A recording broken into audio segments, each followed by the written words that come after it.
Welcome to Body is Temple podcast. Today, my guest is Stacey. We connected here in Puerto, and I'm so sad that she's not here anymore, but we still in touch, which is still good. And I'm super excited about the topic of today conversation, which is sustainability. This is something very, very close to my heart and something that I would like to learn more and also learn more what I can do to contribute to that.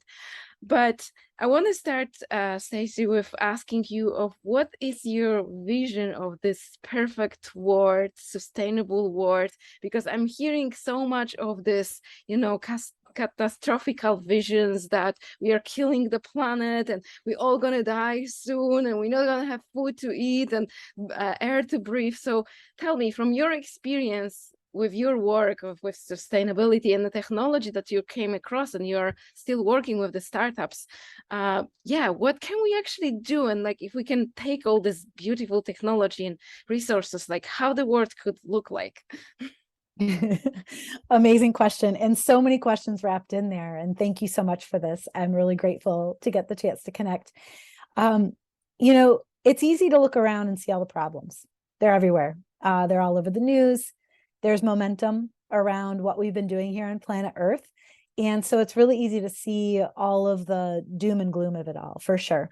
And so my vision is really to tap into who we are as people and allowing that to guide us. And so I truly believe people are going to believe different things. I truly believe that humans are unconditional love. That's what we are.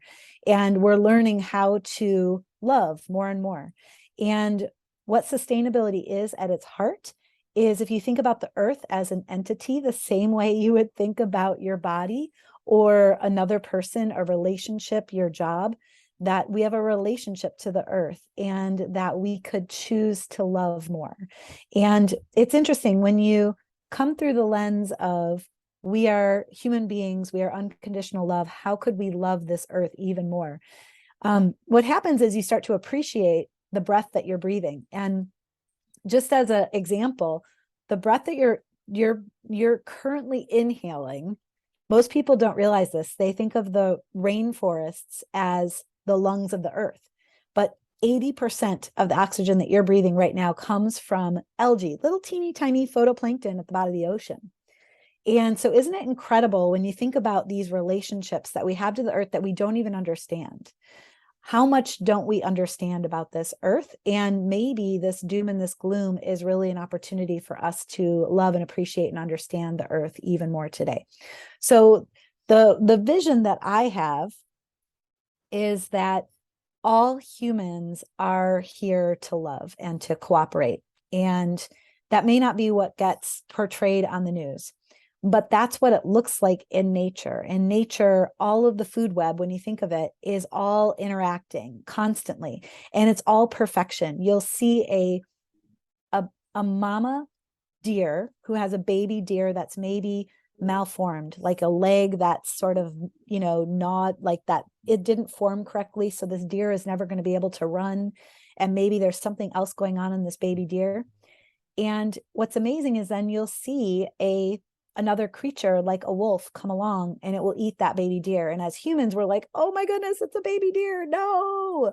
But it's actually part of the food web, that there are animals that are going to feed other animals. And that's the way that it all works. So when we come from the perspective of, we are all in this web, we can't see the whole thing. There's no way to understand every little detail.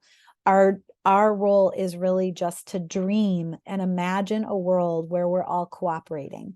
And what that looks like is cutting through the layers of blaming and shaming.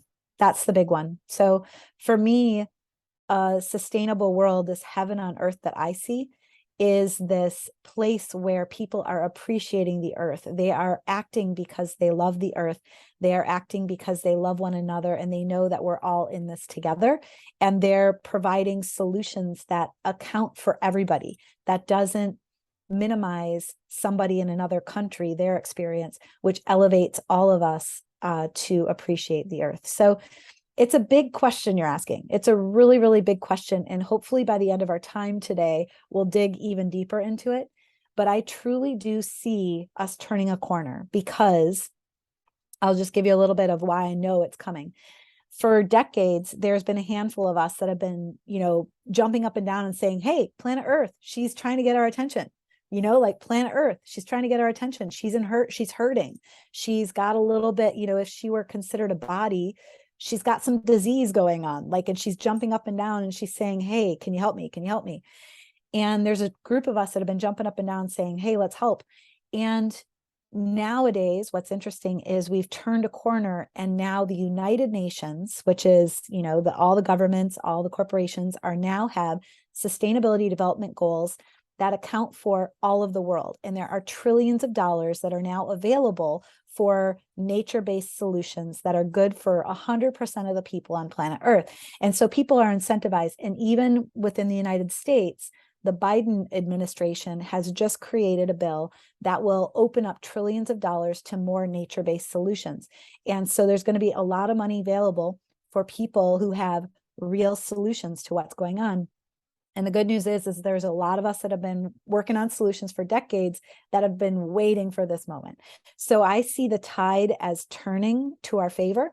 And that's not to say that we won't still experience the drought and the hurricanes to maximum extent, because we have a momentum of things in a certain direction. But I don't see those things as bad.